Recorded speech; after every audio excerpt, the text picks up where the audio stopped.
Bem, nós estamos no final, chegando já no final do livro de Êxodo, e a paraxá que terminou agora no ciclo passado, o Kitsá, que a gente estudou agora pela manhã, e aí se inicia nesse novo ciclo, Vayekerel. Kitsá, então contarás, e Vayekerel, e ele reuniu. Ela está num contexto bíblico, né? Já como eu falei, no finalzinho do livro de Êxodo, e as últimas porções, né, do livro de Êxodo, na verdade não as últimas, as 7 últimas porções do livro de Êxodo, que pega antes do meio do livro até o final, por algum motivo eu acabei percebendo uma série de acontecimentos encadeados, que tinham alguma relação entre si. E olhando de longe, eu consegui reparar alguns elementos que eu vou destacar aqui para vocês agora. Na paraxá Yitro, né, Jetro, que está em Êxodo 17, o conselho de Jetro, ele é considerado, e juízes são definidos para atuarem nas causas menores, desafogando Moisés sobre as questões que o povo levantava para ele, né? E logo depois, na próxima paraxá, em Mishpatim, Juízes, Êxodo 21, são postos fundamentos legais que orientam o povo e a ação dos juízes sobre o povo. Então, primeiro ele organiza, né, essa questão, né, das queixas em relação a vários assuntos, e depois ele dá os elementos, ou parte dos elementos, que esses juízes deveriam levar em consideração. Logo depois, em Terumá, a gente tem, que é a oferta, Êxodo 25, estão postos os modelos criados pelo Eterno sobre o local do acerto, do encontro, o Mishkan, o local por meio do qual o Eterno disse que se faria presente no seio do povo. Né? É lá onde o povo acertaria as suas questões em relação às transgressões do povo com o Eterno, do povo em relação às coisas, seu trato com as coisas, e do povo no trato entre si mesmo. Em Tetzaveh, ordene, Êxodo 27, ocorrem as definições acerca dos administradores do acerto. Aí está vendo que está tendo uma série de coisas encadeadas uma do lado da outra. Os administradores do acerto, os mediadores do encontro, que são os sacerdotes. Por meio da ação desses sacerdotes, as condições necessárias para a manifestação do Eterno em nosso meio são cumpridas. Então, todas as ações sobre desfaltar o altar, súplica pelo perdão dos pecados, busca pela redenção, cumprimento da palavra e obediência são executadas pelos sacerdotes. Por meio dessa ação, o Eterno se manifesta, pois fica estabelecida a relação harmoniosa entre ele e seu povo, para a manifestação da sua vontade e a correta instrução do seu povo. E aí, em relação a isso, eu destaco 2 exemplos dentro da Bíblia. Um está em Gênesis 18, 17. Eu vou ler aqui, não precisa ir lá não, estou só dando uma introdução. Em Gênesis 18, 17, diz assim: ocultarei eu a Abraão o que faço sobre o caso de Sodoma e Gomorra? E em Amós 3, 6, 7, tocar-se-á a trombeta na cidade e o povo não estremecerá? Sucederá algum mal à cidade e o Eterno não terá feito? Certamente o Eterno Elohim não fará coisa alguma sem ter revelado o seu segredo aos seus servos, os profetas. Como teremos condições de ter acesso a essas informações preciosas para a nossa vida se não tivermos sacerdotes e ações sacerdotais para estarmos constantemente na presença do Eterno? Então aqui são casos específicos, pontuais, que ainda não tinha Mishkan, que ainda não tinha os sacerdotes, mas o Eterno falando especificamente com pessoas por intermédio da voluntariedade do coração dessas pessoas. Então esses são exemplos de que a ação sacerdotal no nosso meio é fundamental. E a paraxá Tetzaveh traz essas questões em relação aos administradores desse sacerdócio. E aí a gente chega, enfim, a Kitsá, né, que então contarás, em Êxodo 30. Lá estão itens, né, e utensílios do local do encontro de uso para os sacerdotes, para purificação, inauguração e manutenção do serviço. Depois, em Vayekerel, e ele reuniu, está a execução de todo esse planejamento, toda a construção do local do acerto, né, do local do encontro, onde os filhos de Israel tiveram oportunidade de se redimir e trabalharam, doaram do seu tempo e dos seus bens para o estabelecimento do plano em relação ao Mishkan. E no final, fechando, né, o livro de Êxodo, a gente tem a Parashá Pekudei, que é enumeração, que é a conclusão do Mishkan e seus utensílios e a entrega e inauguração. Essa é uma visão de longe, né, afastada de todas as paraxás. É claro que todas elas têm peculiaridades muito importantes, que a gente já estudou até então, e vai estudar Vayekhel hoje também, e na semana que vem, no próximo Shabat, e também em Pekudei. Mas esse olhar é interessante para saber como que Kitzá e Vayekhel o que eles apresentam para a gente, o que traz, essas duas parashot trazem para a gente. Então, olhando especificamente agora para Kitzá e Vayekhel. E aí eu queria destacar 3 pontos, e o primeiro ponto é o pecado sobre o bezerro de ouro. Está lá em Êxodo 32, 1 a 10. Peço aos irmãos que vão até lá.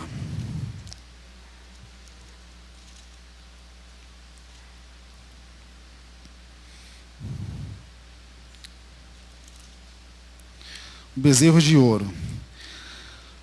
Vendo o povo que Moisés tardava em descer do monte, acercou-se de Arão e lhe disse: levanta-te, faze-nos deuses que vão adiante de nós. Quanto a esse Moisés, esse homem que nos tirou da terra do Egito, não sabemos o que lhe sucedeu. Disse-lhe Arão: tirai os pendentes de ouro que estão nas orelhas de vossas mulheres, de vossos filhos e de vossas filhas, e trazei-mos. Então todo o povo tirou os pendentes de ouro que estavam nas suas orelhas e os trouxe a Arão. Ele os tomou das suas mãos e com um buril deu forma ao ouro e dele fez um bezerro de fundição. Então eles disseram: são estes, ó Israel, os teus deuses que te tiraram da terra do Egito. Arão, vendo isso, edificou um altar diante do bezerro e apregoando disse: amanhã será festa ao Eterno. No dia seguinte, madrugaram e ofereceram holocaustos e trouxeram ofertas pacíficas. Depois, o povo assentou-se para comer e beber e levantou-se para folgar. Então disse o Eterno a Moisés: vai, desce, porque o teu povo que fizeste subir do Egito se corrompeu.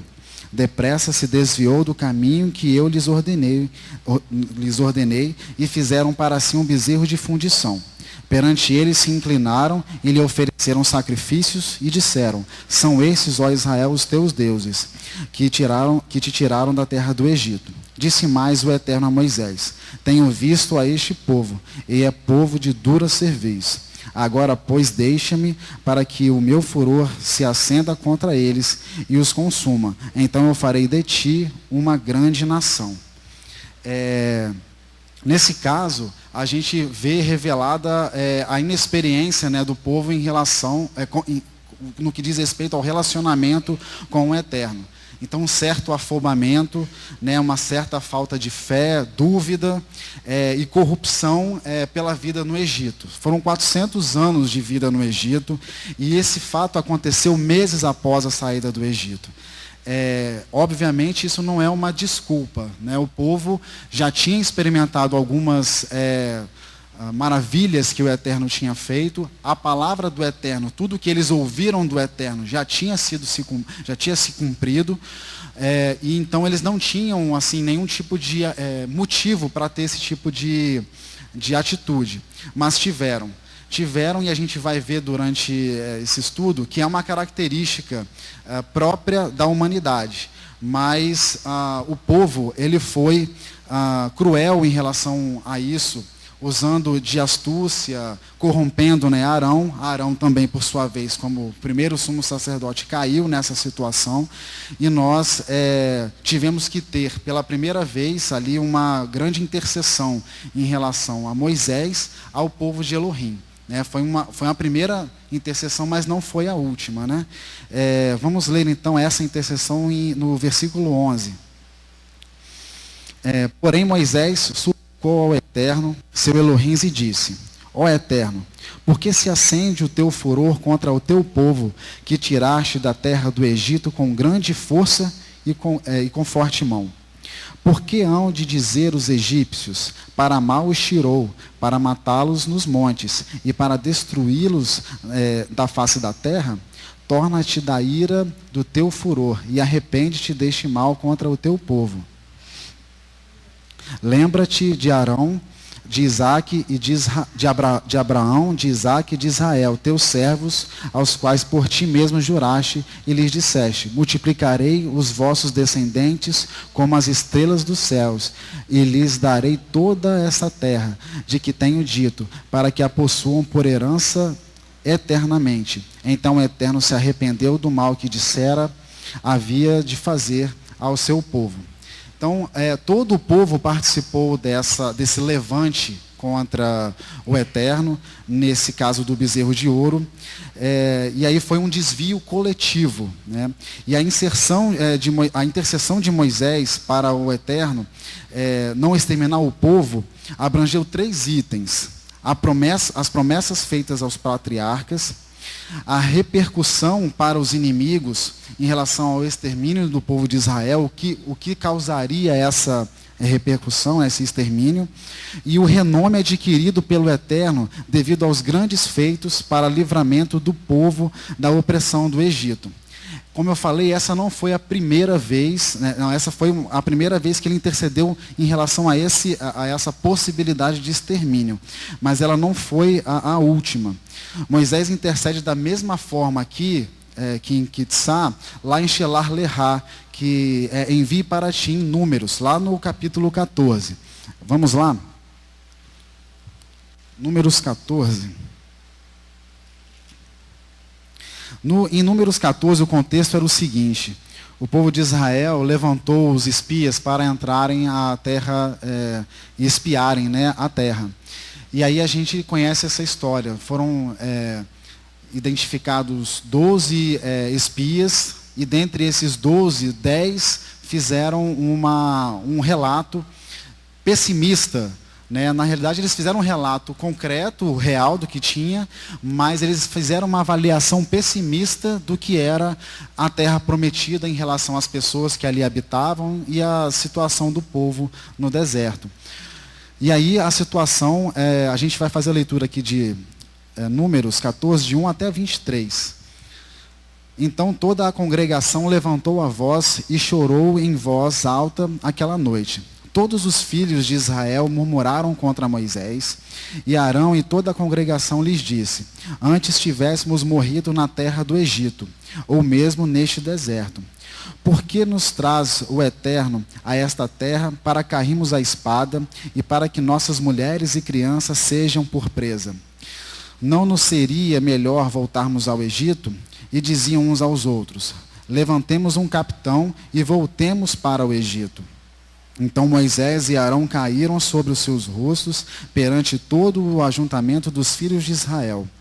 Josué, filho de Num, e Calebe, filho de Jefoné,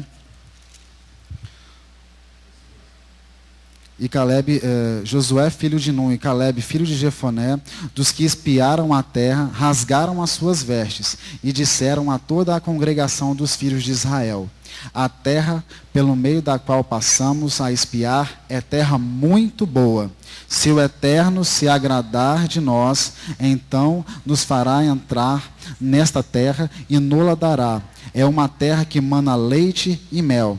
Tão somente não sejais rebeldes contra o Eterno, e não temais o povo dessa terra, porque como pão os devoraremos. A proteção deles se foi, mas o Eterno está conosco. Não os temais. Mas toda a congregação disse que os apedrejassem. Então a glória do Eterno apareceu da tenda da congregação e todos os filhos de Israel. Disse o Eterno a Moisés: até quando me provocará este povo? Até quando não criar? apesar de todos os sinais que fiz no meio deles. Com pestilência o ferirei e o rejeitarei, mas farei de ti povo maior e mais forte do que este. Respondeu Moisés ao Eterno: os egípcios ouviram que com a tua força fizeste subir este povo do meio deles, e o contarão aos moradores dessa terra. Eles têm ouvido que tu, ó Eterno, estás no meio deste povo, que face a face, ó Eterno, lhes apareces, que a tua nuvem está sobre eles, e que vais adiante deles numa coluna de nuvem de dia e numa coluna de fogo de noite. Se fazes perecer a esse povo como a um só homem, as gentes que ouviram a tua fama dirão: o Eterno não pôde introduzir este povo na terra que lhes tinha jurado, por isso os matou no deserto. Agora rogo-te que a força do meu Eterno se engrandeça, como disseste. O Eterno é longânimo, grande em beneficência, que perdoa a iniquidade e a transgressão, que o culpado não tem por inocente, e visita a iniquidade dos pais sobre os filhos, até a 3ª e 4ª geração.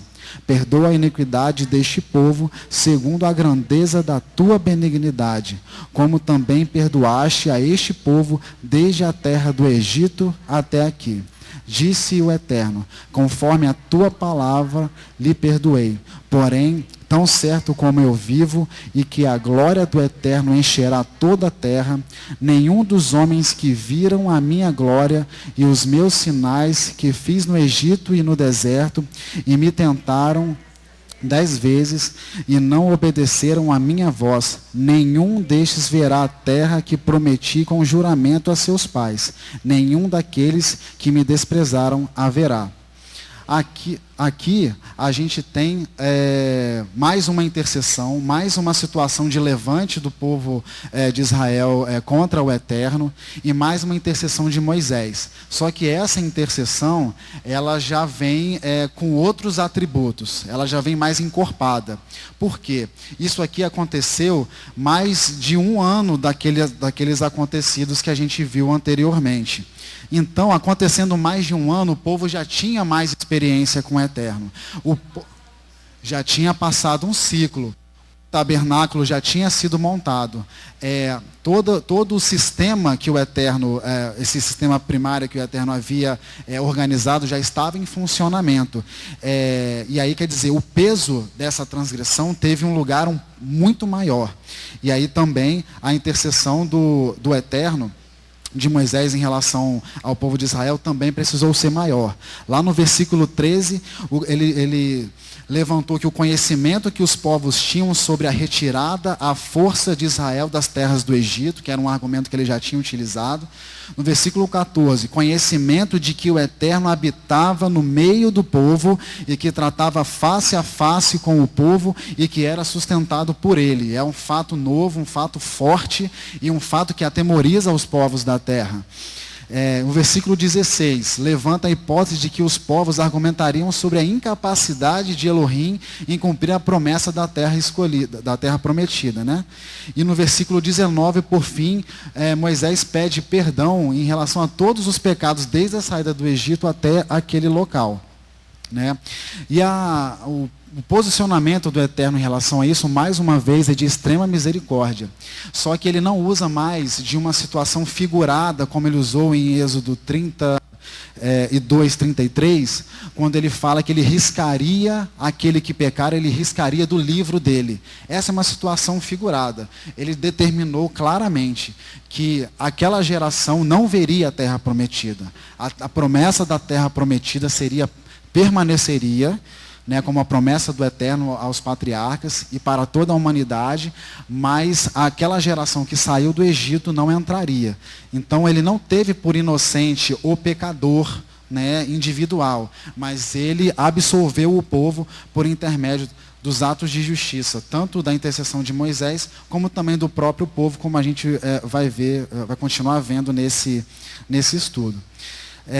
Outro elemento que eu gostaria de falar em relação a essa paraxá, a paraxá que a gente está estudando, está em Êxodo 30, 11 e 16, que o Leonardo já falou hoje pela manhã, na Parashá Kitzá, e ele falou já sobre a questão do meio shekel que era requerido do povo no recenseamento. Vamos lá, é Êxodo 30, 11 e 16. Então disse mais o Eterno a Moisés: quando fizeres recenseamento dos filhos de Israel, cada um deles dará ao Eterno o resgate da sua alma, quando os contares, para que não haja entre eles praga alguma quando os arrolares. Isso dará todo aquele que passar ao arrolamento, metade de um ciclo, segundo o ciclo do santuário. Este ciclo é de 20 geras. A metade de um ciclo é a oferta ao Eterno. Todo aquele que entrar no arrolamento, de 20 anos para cima, dará a oferta ao Eterno. O rico não dará mais, nem o pobre dará menos, de meio ciclo, quando derem a oferta ao Eterno, para fazeres expiação por vossas almas. Tomarás o dinheiro da expiação dos filhos de Israel e o darás ao serviço da tenda da congregação. Será para memória aos filhos de Israel diante do Eterno, para fazeres expiação pelas vossas almas. Como a gente viu pela manhã, o que foi arrecadado nesse recenseamento, ele serviu de peças, né, de fundamentação, de sustento na estrutura, né, do altar, dos pilares do tabernáculo. Mas esse evento que aconteceu aqui, é interessante a gente chamar a atenção para um detalhe. Se a gente olhar um pouco para trás, a gente está vendo que a gente está saindo da Parashá que fala sobre a questão dos sacerdotes, então a consagração dos sacerdotes, o Turim e o Umim.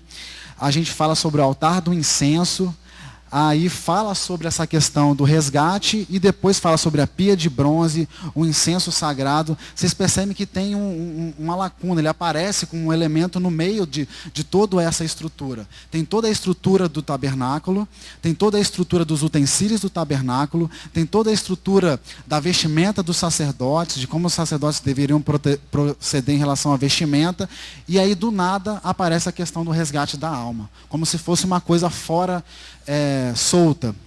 Aí a gente precisa lembrar do acontecimento. A gente lê a Bíblia de maneira linear, mas assim, o Moisés sobe e fica 40 dias e 40 noites no monte. O povo fica lá embaixo e o povo se corrompe. O Eterno tem conhecimento de todas as coisas. Então ele saberia que esse resgate seria necessário imediatamente por conta da transgressão do Eterno e pela própria característica da humanidade, porque esse resgate se transforma posteriormente num sacrifício perpétuo, num sacrifício contínuo, como a gente vai ver agora. Então, além da estrutura da física, né, que esse meio shekel tinha, ele representava também uma possibilidade de redenção do povo. Porque se a gente for considerar, esse valor era um valor irrisório. Provavelmente para alguém muito pobre seria uma coisa mais difícil, mas ele era um valor irrisório. Mas não é por ser irrisório que uma só pessoa poderia pagar por ele. Ele tem um significado maior em relação a isso. O significado dele é que o Eterno encerra todas as pessoas na mesma condição. Todos são carecedores de misericórdia do Eterno. E buscam essa misericórdia por meio da expiação de suas almas. Dentre todas as possibilidades que existem em relação a essa expiação, existe essa possibilidade, que é uma possibilidade física. Mas ela não é apenas uma questão de valor, tem um envolvimento em relação a isso. Então o Eterno fez uma indissociável relação entre esse preço de alma e a sustentação do serviço do tabernáculo, cujo modelo estava definido e entregue a Moisés. Fica estabelecida a relação entre o funcionamento do tabernáculo com a expiação das almas e o quinhão devido de cada eleito para arcar com essas despesas, o preço do sacrifício. Em relação a isso, é interessante frisar o seguinte: esse shekalim, que é esse pagamento que é feito por cabeça, meio shekel, ele é geralmente tomado entre 1º e 15 de Adar. E dizem na Torá, né, do Jairo Friedland, da Sefer, tem um comentário que diz que esse Shekalim, ele sustentava o Korban Tamid. O Korban Tamid, ele é nada mais, nada menos que o sacrifício contínuo, que é esse que a gente tem falado já há algum tempo, que não pode cessar, de manhã e à tarde. Esse Shekalim, que é essa arrecadação da participação de cada uma dessas pessoas, visando a redenção da alma de cada uma dessas pessoas, tem relação direta com a manutenção do sacrifício contínuo, de manhã e à tarde na casa do Eterno.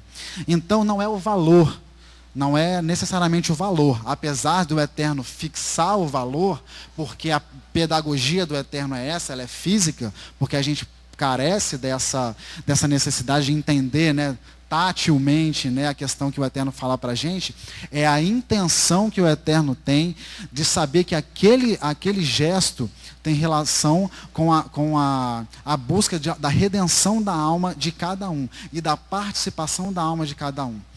E mais, esse Korban Tamid, ele diz respeito às necessidades de toda a coletividade. Ele não é uma participação individual ali sobre os pecados, as faltas do Léo e as dificuldades que o Leonardo tem no trabalho, na família. Ele diz respeito à intenção de toda a comunidade. Por isso esse resgate não pode ser feito por um rico que tem todo o valor já guardado, que pode pagar por toda a nação. Toda a nação tem que participar, porque não tem como fazer esse pagamento, né?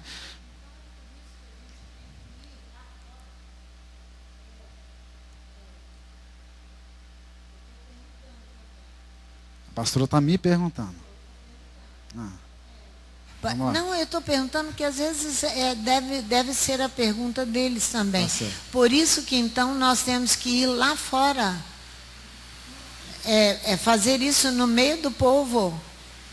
É porque a gente, quando faz esse movimento, com todo o contexto que já foi falado de manhã, que falou no ciclo passado, em relação à alegria, à voluntariedade, porque o que nós temos de diferente é um adiantamento, né, do estudo, mas o que nós temos de diferente de Arão, do povo de Israel ali que pecou, e agora o povo de Adonai, onde nós estamos envolvidos, e toda a humanidade. Que diferença que nós temos? Nenhuma. Nós, num determinado momento, fomos agraciados, creio aqui por todos por Yeshua HaMashiach, e por meio de Yeshua HaMashiach recebemos a verdade a respeito de Shabat, a verdade a respeito do amor a Israel, e nós temos a convicção de que estamos enxertados na oliveira. E a gente tem essa vantagem, esse conhecimento. Por obrigação desse conhecimento, nosso papel sacerdotal é dar a oportunidade a quem não tem, de repente está no último suspiro de vida, como a senhora que foi falada hoje, para ouvir um cântico de alegria e poder se vincular a esse povo. Amém. Para que possa falar com essa intenção, porque é essa voluntariedade de coração. Voluntário não é simplesmente, eu faço só porque eu quero. Eu sei que eu tenho que fazer, mas eu faço com alegria. Então a participação na expiação, né? E nesse sacrifício contínuo gera essa possibilidade, e lá está gerando a possibilidade da gente com alegria levar essa palavra, e não é uma palavra assim, vamos levar a palavra tipo por meio de uma pregação, a gente está cantando a palavra que o Eterno já havia ministrado anteriormente para a gente. É interessante que a sua abordagem de ir às porções e às parashas anterior, quando você chega ali no capítulo 30, ali já o nosso povo torna-se uma adoção nacional. Então a questão do sacrifício agora em diante não é mais particular. Não fica uma questão do Leomar ou do Leonardo, mas uma questão universal, já é uma questão de nação. Estabelecimento já ali do princípio de um rei, de um reinado. Então quando Israel é tomado ali por Adonai como uma nação sacerdotal, nós encontramos essa questão que você trouxe para nós, que agora o sacrifício, esse que é constante, que é diário, não pode cessar, não pode parar, ele não é um sacrifício para solucionar somente o meu problema. Ele traz para mim e para você a oportunidade de anunciar a palavra de Adonai e clamar por aquele que não tem ninguém que clame. A Rita Alvina sempre ora dessa forma. Eu oro a Eterno para aquele que não tem quem clame por eles. Então esse passa a ser todo o projeto de Adonai agora em diante, depois do capítulo 30, é um projeto já universal. É um projeto porque ele já toma ali como Israel como uma nação e a questão agora vai ser nacional, não só individual. E não é à toa, assim como eu vi uma lógica, né, entre essas parashot que eu coloquei no começo, passamos por um julgamento. Nós que aqui estamos, aceitamos o julgamento, louvamos o julgamento. Estamos alegres pelo julgamento do Eterno. Não porque somos santos ou estamos resolvidos em todos os nossos pecados. Mas porque nós aderimos ao Eterno e percebemos a misericórdia do Eterno. Porque Ele nos tragou da morte. Como a gente leu hoje pela manhã lá em Coríntios 15. Ele nos tragou da morte, porque todos nós estávamos envolvidos na mesma prostituição. E a partir desse julgamento, e de tudo que aconteceu, né, nessa casa até aqui, agora nós temos assim uma incumbência que não é coincidência, de sair desses portões, sair desses muros, para de maneira discreta, inicialmente tímida e agora com toda a alegria, levar essa palavra, essa voz de canto, esse cântico novo, até a Rua 7, mas na realidade a gente está levando a toda a comunidade para que todos possam ouvir. Isso é que a gente está fazendo de uma maneira pontual. Isso é que o povo de Israel faz desde sempre. Nosso povo. O povo de Adonai faz desde sempre. Em Salmos 49, que a gente leu também pela manhã com Leonardo, lá no versículo 7 a 13, vamos complementar essa ideia de que uma pessoa só não pode resolver todo o problema, porque não é uma questão pecuniária, é uma questão de posicionamento diante do Eterno, de assumir a sua responsabilidade diante da comunidade. No versículo 7 a 13, ninguém pode remir a seu irmão, ou dar a Elohim o resgate dele, pois a redenção da sua alma é caríssima, e seus recursos se esgotariam antes, para que vivesse para sempre e não visse a corrupção. Pois todos podem ver que os sábios morrem, que perecem igualmente o louco e o bruto, e deixam a outros os seus bens. O seu pensamento íntimo é que as suas casas serão perpétuas e as suas habitações de geração em geração. Dão às suas terras os seus próprios nomes. Todavia, o homem, apesar das suas riquezas, não permanece. Antes, é como os animais que perecem. Este é o caminho daqueles que confiam em si mesmos e dos seus seguidores, que aprovam as suas palavras. Olha o 15. Mas Elohim remirá a minha alma do poder da morte, certamente me receberá. Olha como ele define a questão da riqueza, do pensamento daquele que tem a riqueza, né, como um Deus, como uma idolatria. E no final ele fala, Elohim me restituirá. Ele fará por mim. Então aqui se destaca que o resgate da alma não se dá pelo mero pagamento da taxa, que é irrisória, mas pelo que representa a participação com o coração voluntário nas ações que verdadeiramente podem mudar nossa condição. Ações que podem fazer morrer nossa natureza carnal, abdicar de nossos conceitos e nossos juízos e nos capacitar a viver em plena obediência ao Eterno. Porque essa ação do Shekalim, isso que é recolhido de 1º a 15 de Adar, esse meio shekel por cabeça, é a relação, é o que sustenta o Corban Tamiz, como eu falei. É o sacrifício diário, que a gente tem sido estimulado continuamente para participar, para realizar na casa do Eterno.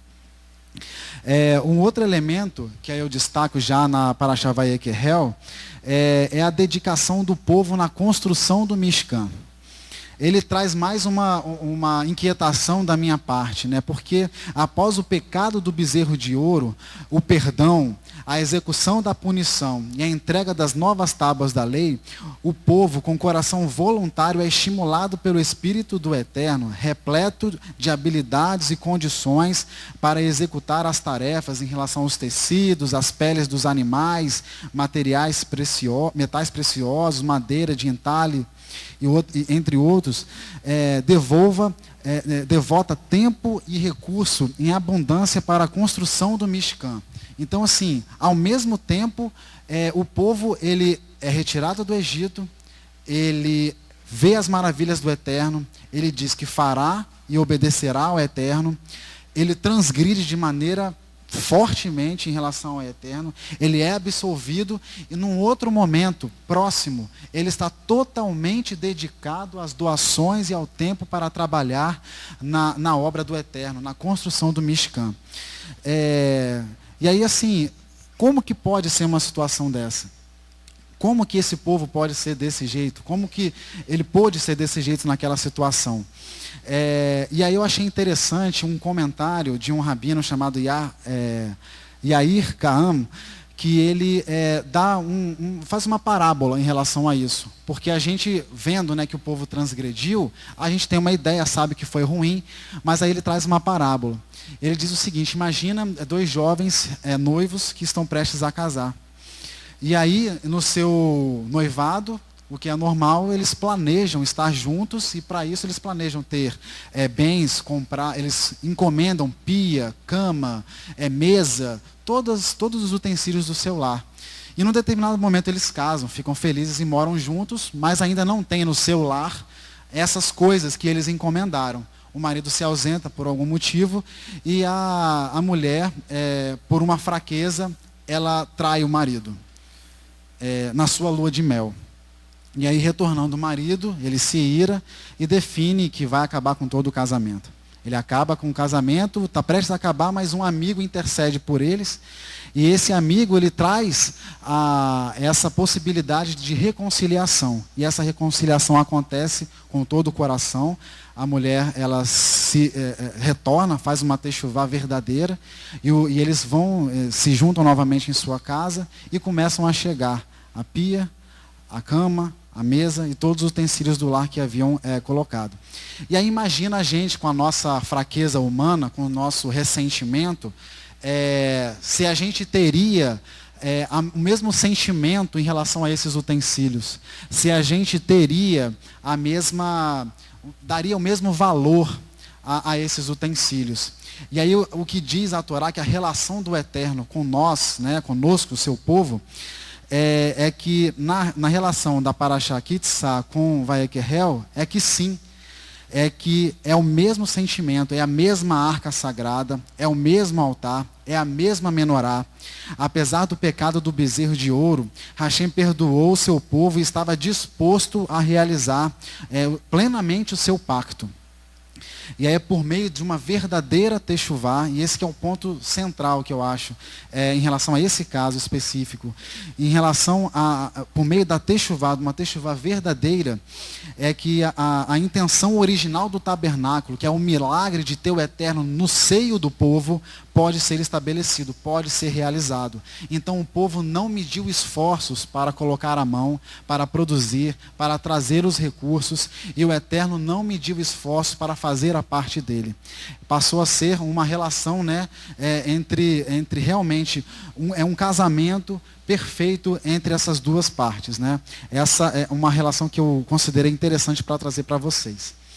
A gente já mencionou aqui nesse estudo, e eu trago para vocês a relação, né, que eu vejo entre Arão, o povo de Adonai, e aí reunidas as duas casas, casa de Israel e a casa de Davi, e a humanidade. Como a gente já viu, Arão é o primeiro sumo sacerdote, ele tem uma participação central no pecado do bezerro de ouro. Ele era o sumo sacerdote. Então Arão pecou, e eu levantei 3 hipóteses em relação a esse pecado. Por que ele cedeu ao povo? Ele cedeu por medo do povo. Essas hipóteses, elas não são excludentes, elas podem concorrer, podem ser as 3 ao mesmo tempo. por falta de convicção das suas tarefas, por falta de fé, ou seja, por dúvida. Que é a mesma situação em que o povo, o mesmo erro, né, em que o povo incorre, e é o mesmo erro que a humanidade tem. Né? Então o povo de Israel se corrompeu de maneira que sentimos dificuldade de entender, diante de todas as maravilhas, como ele buscou inventar um Deus que fosse adiante deles. E isso com uma participação flagrante de Arão. Então esse povo, ele foi escolhido para receber a incumbência de encaminhar uma expiação por toda a humanidade. É verdadeiramente uma nação sacerdotal.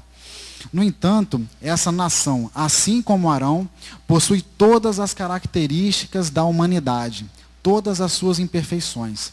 Busca por meio da invenção a criação de uma verdade em que acreditar, um Deus que vá adiante dele. Aqui se destacam todas as sortes de idolatria. A idolatria do eu, a idolatria do conhecimento, a idolatria do poder bélico, da força, confiança da força no seu braço, a idolatria às riquezas, toda e qualquer coisa que retira a glória do eterno e se transforma em Deus para várias pessoas, o que leva várias pessoas a se desencaminhar e a se perder no meio da sua história de vida. Então, essa é a nossa condição. É por isso que o povo de Israel pecou, é por isso que Arão pecou, e é por isso que nós pecamos e estamos na mesma condição. Mas foi esse povo que foi levantado para ser uma nação sacerdotal no nosso meio, que carregou o Shabat, que carregou a Torá, que busca cumprir com seus mandamentos, mesmo com todas essas imperfeições. E é por isso que nós necessitamos do tabernáculo. Não do tabernáculo feito por mãos humanas, mas o tabernáculo não construído por mãos humanas. Por isso que precisamos construir, estabelecer esse tabernáculo, que somos nós mesmos vivos. Por isso que somos um povo sacerdotal diante do Eterno. Temos as nossas responsabilidades diante do Eterno. Então, mesmo com todas essas imperfeições, mesmo assim como Arão, que conheciam e foram sustentados pelo Eterno, ele executa e executará o papel de sacerdote por todo o mundo. E em seu coração o Eterno tem posto homens e mulheres que retornaram verdadeiramente para o Eterno para estabelecer a sua vontade, a preparação do retorno do Rei Messias, que reinará em perenidade. Então, eu queria ilustrar o papel da nação sacerdotal com um elemento também relativo ao tabernáculo, mas é quando Salomão entrega esse tabernáculo lá em 1 Reis, no capítulo 8.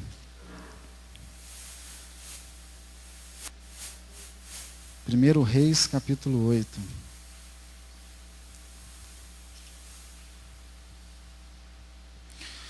Primeiro Reis, capítulo 8, no versículo 23, diz assim, quando Salomão ele entrega o tabernáculo: Ó Eterno, Elohim de Israel, não há Elohims como tu, em cima nos céus, nem embaixo da terra, que guardas a aliança e a benevolência para com os teus servos,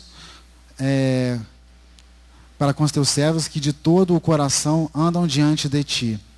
1 Reis 8, 24 agora. Cumpriste com o teu servo Davi, meu pai, o que prometeste, com a tua boca o declaraste, e com a tua mão o cumpriste, como neste dia se vê.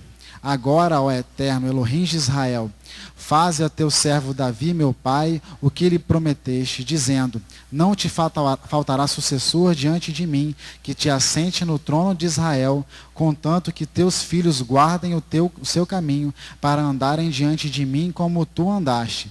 Agora também, ó Elohim de Israel, cumpra-se a tua palavra que disseste a teu servo Davi, meu pai. Mas na verdade habitaria Elohims na terra? Os céus e até os céus dos céus não te podem conter, quanto menos esta casa que eu edifiquei. Contudo, atenta para a oração do seu servo e para a sua súplica ao Eterno, meu Elohims, para ouvires o clamor e a oração que o teu servo hoje faz diante de ti. Que os teus olhos estejam abertos noite e dia sobre esta casa, sobre este lugar, no qual disseste, o meu nome estará ali, para ouvires a oração que o teu servo fizer neste lugar. Ouve a súplica do teu servo e do teu povo Israel, quando orarem neste lugar. Sim, ouve tu no lugar da tua habitação nos céus, ouve e perdoa. Se alguém pecar contra o seu próximo, e lhe for exigido que jure, e ele vier jurar diante do teu altar nessa casa, ouve tu então nos céus, e age, e julga teus servos, condenando ao culpado, fazendo recair o seu proceder sobre a sua cabeça, e justificando o justo, retribuindo-lhe segundo a sua justiça. Quando o teu povo Israel for ferido diante do inimigo, por ter pecado contra ti, e se converter a ti, e confessar o teu nome, e orar e suplicar a ti nessa casa, ouve tu então nos céus, e perdoa o pecado do teu povo Israel, e faze-o voltar à terra que deste a teus pais. Quando os céus se cerrarem e não houver chuva, por ter o povo pecado contra ti, e orar neste lugar, e confessar o teu nome, e se converter dos seus pecados, havendo-o tu afligido, ouve tu então nos céus e perdoa o pecado de teus servos e do teu povo Israel, ensinando-lhes o bom caminho em que andem, e dá chuva na tua terra que deste em herança ao seu povo. Quando houver fome na terra, quando houver peste, quando houver crestamento ou ferrugem, gafanhotos ou lagarta, quando o seu inimigo o cercar na terra de suas cidades, ou houver alguma praga ou doença, toda oração, toda súplica que qualquer homem de todo o teu povo Israel fizer, conhecendo cada um a chaga do seu coração e estendendo as mãos para esta casa, ouve tu então nos céus, lugar da tua habitação, perdoa, age e dá a cada um conforme todos os seus caminhos, segundo vires o seu coração, porque só tu conheces o coração de todos os filhos dos homens, para que te temam todos os dias que viverem na terra que deste a nossos pais. Também ao estrangeiro que não for do teu povo Israel, porém vier de terras remotas, por amor do teu nome, pois ouvirão do teu grande nome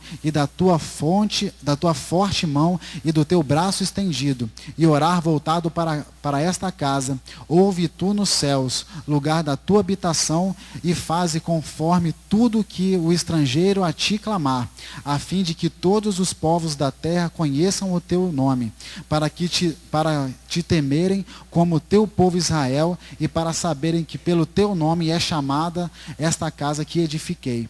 Quando o teu povo sair à guerra contra o teu inimigo pelo caminho, porque os enviaste, e orarem ao Eterno, voltados para essa cidade que tu elegeste, e para esta casa que edifiquei ao teu nome, ouve então nos céus a sua oração e a sua súplica, e faz-lhes justiça. Quando pecarem contra ti, pois não há homem que não peque, e tu te indignares contra eles, e os entregares às mãos do inimigo, a fim de os levarem cativos à terra do inimigo, distante ou perto, e na terra onde forem levados cativos, caírem em si e se converterem, e na terra do seu cativeiro te suplicarem, dizendo, pecamos e perversamente procedemos, e cometemos iniquidade, e se converterem a ti de todo o seu coração e de toda a sua alma na terra de seus inimigos, que os levaram cativos, e orarem a ti voltados para a sua terra, que deste a seus pais, para essa cidade que elegeste, e para esta casa que edifiquei ao seu nome, ouve então nos céus, lugar da tua habitação, a tua oração e a sua súplica, e faz-lhes justiça. Perdoa o teu povo que houver pecado contra ti, todas as suas transgressões que houverem cometido contra ti, e dá-lhes misericórdia da parte de todos que levarem cativos, para que se compadeçam deles. Então, aqui a gente reconhece que esse é um povo, é uma nação sacerdotal. Nós temos unidos ao povo de Israel uma responsabilidade de sacerdotes perante toda a humanidade, porque mesmo com as nossas falhas, mesmo com a falha dos nossos pais, mesmo com a falha de Arão naquela situação, mesmo com a falha dos nossos pais e nossas falhas, nós temos função sacerdotal para levarmos para dentro dessa casa, para fora desses muros, as nossas responsabilidades. Hein, Léo? É interessante isso que você está falando, é que por que esse sacrifício ele tem que ser contínuo? Né? Nós visualizamos ali, como você falou, que aquele meio shekel foi utilizado para a base do tabernáculo, né? Para sustentar os pilares do tabernáculo. E por que esse sacrifício tem que ser contínuo? Aí Salomão, lá em Provérbios, no capítulo 20 de Provérbios, ele diz assim, Provérbios 20, versículo 9: quem pode dizer, purifiquei o meu coração, estou limpo do meu pecado? É uma pergunta que ele faz para ele mesmo. Quem pode dizer que eu consegui purificar o meu coração e estou limpo do meu pecado? Aí a gente consegue entender por que Davi, no Salmo 51, clamava: Eterno, dê-me um coração puro, cria em mim esse coração puro que eu não consigo criar. Então, e o que faz eu ter esse coração puro, ter essa forma de pecado expiada, são os sacrifícios contínuos, que todos nós temos que fazer, porque senão nós não teremos um santuário, passível de ver o eterno nele, de ver o eterno, como é que eu posso dizer? De ter o eterno nesse santuário, a presença do eterno nesse santuário. Aí Paulo, lá em Romanos o quê? 7, né? Romanos 7, lá em Romanos 7, ele fala assim, Romanos 7, versículo 15, diz assim, versículo 14: bem sabemos que a Torá é espiritual, mas eu sou carnal. Ele confessa, ele fala, a Torá é espiritual, mas eu sou carnal, vendido como escravo ao pecado. O que faço não o entendo, pois o que quero, isso não faço, mas o que aborreço, isso faço. E se faço o que não quero, consinto com a lei, com a Torá que é boa. Então ele está falando, o próprio Paulo está falando, o próprio Paulo diz, olha, eu sou pecador, apesar de eu ter um entendimento daquilo que a Torá diz, que a Torá é santa, eu sou pecador, eu não tenho como me sair disso. Então por isso que eu, você e todos nós precisamos desse sacrifício, precisamos de ser, nesse recenseamento, cada um ofertar esse shekel, você está entendendo? Cada um dar esse shekel. Por quê? Porque é uma forma de sacrifício, de expiação por esse pecado que nós temos. Amém? Amém, amém. E aí o Eterno, ele aceita a oração de Salomão, e aí ele dá a toda a humanidade a informação do que seria necessário para que ele continuasse no meio do povo. Está em 1 Reis 9, versículo 3, né, a 9. Ouvi a tua oração e a tua súplica que fizeste perante mim. Consagrei a casa que edificaste, a fim de pôr ali o meu nome para sempre. Os meus olhos e o meu coração estarão ali todos os dias. Ora, se andares perante mim, como andou Davi teu pai, com inteireza de coração e com sinceridade, para fazeres segundo tudo o que te mandei, e guardares os meus estatutos e os meus juízos, então confirmarei o trono do teu reino sobre Israel para sempre, como prometi a Davi, teu pai, dizendo, não te faltará sucessor sobre o trono de Israel. Porém, se vós e vossos filhos de qualquer maneira vos apartardes de mim e não guardardes os meus mandamentos e os meus estatutos que vos tenho proposto, mas fordes e servires a outros deuses e vos curvardes perante eles, então exterminarei a Israel da terra que lhe dei, e é esta casa que consagrei a meu nome. Lançarei longe da minha presença. Israel será por provérbio e motejo entre todos os povos. E dessa casa que é tão exaltada, todo aquele que por ela passar, pasmará, assobiará e dirá: por que fez o Eterno assim a esta terra e a esta casa? E lhe responderão: porque deixaram ao Eterno seu Elohim, que tirou da terra do Egito a seus pais, e se apegaram a deuses alheios, e se encurvaram perante eles, e os serviram. É por isso que trouxe o Eterno sobre eles todo esse mal. Como não iremos nos envolver com deuses alheios?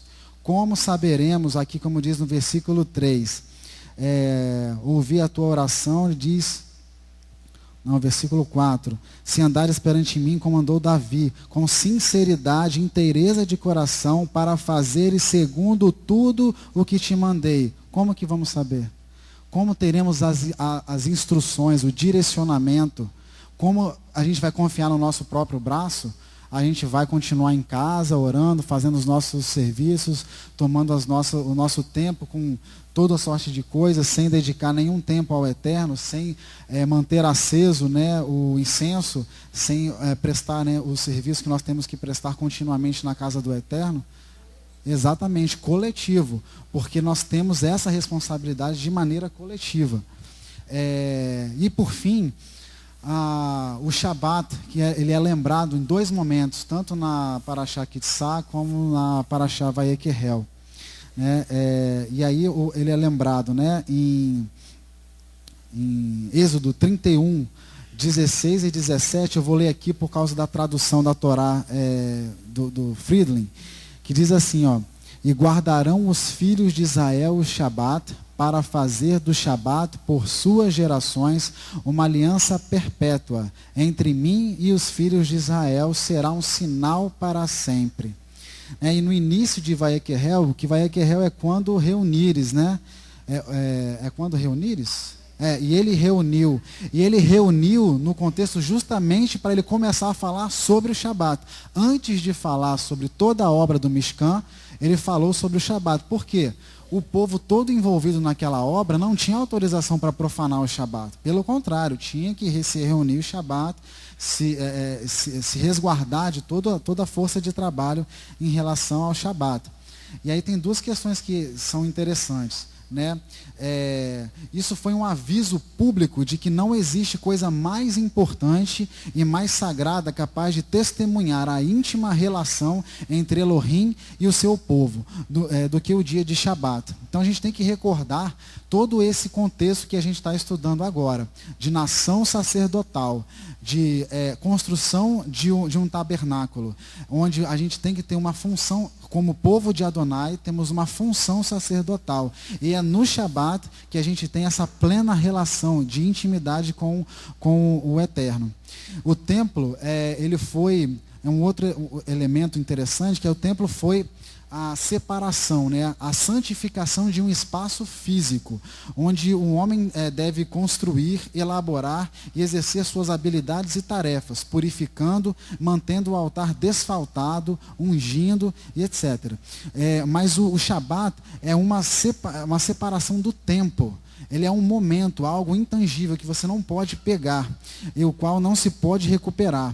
Apenas pode ser estabelecido pelo próprio Criador. E aquele que nele crê e pratica, deixa de lado todas as relações com o mundo físico para viver uma íntima relação com o Criador, recebendo do alimento do Eterno e se aproximando da sua Torá, da vida que o Eterno quer para nós.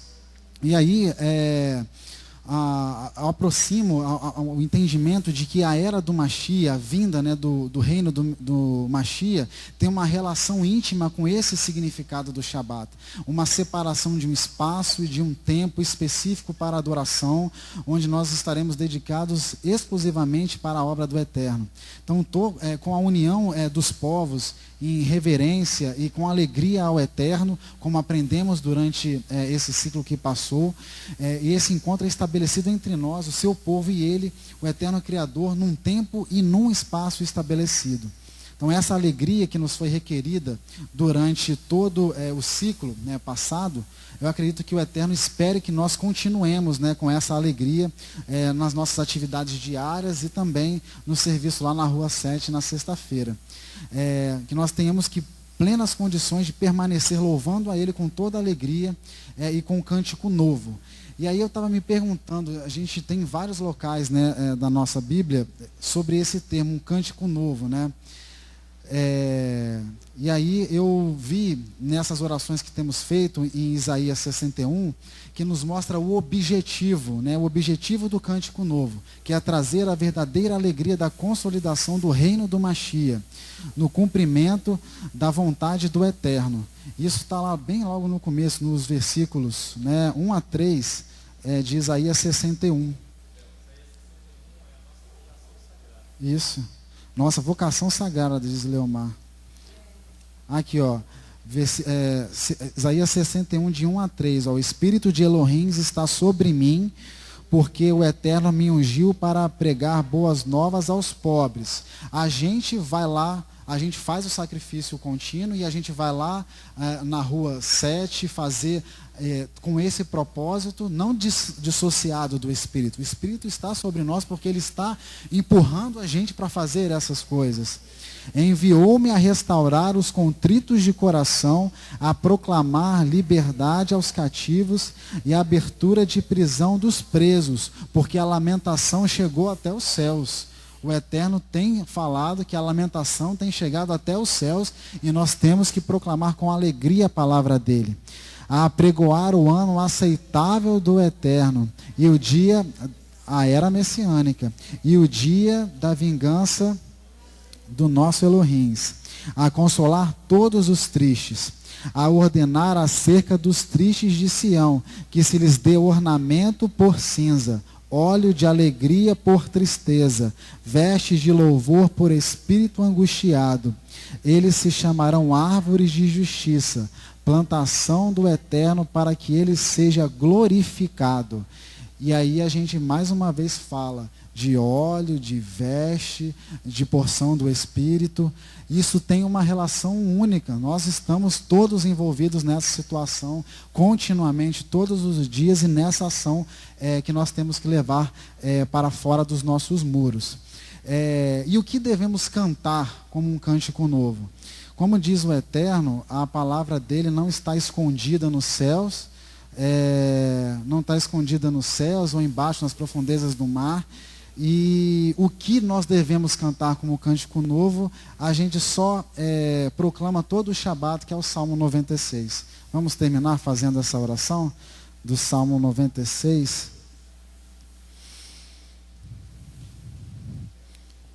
Pode ser de pé. Cantai ao Eterno um cântico novo. Cantai ao Eterno todos os moradores da terra. Cantai ao Eterno, bendizei o seu nome. Anunciai a sua salvação dia após dia. Anunciai entre as nações a sua glória, entre todos os povos as suas maravilhas. Pois grande é o Eterno e digno de louvor. É mais temível do que todos os deuses. Pois todos os deuses dos povos são coisas vãs, mas o Eterno fez o céu. Glória e majestade estão perante a sua face, força e formosura no seu santuário. Dai ao Eterno a família dos povos, dai ao Eterno glória e força, dai ao Eterno a glória devida ao seu nome. Trazei oferendas e entrai nos seus átrios. Adorai ao Eterno na beleza da sua santidade. Tremei diante dele todos os moradores da terra. Dizei entre as nações, o Eterno reina. Ele firmou o mundo para que não se abale. Ele julgará os povos com equidade. Alegrem-se os céus e regozije-se a terra. Ruja o mar em sua plenitude. Alegre-se o campo com tudo que há nele.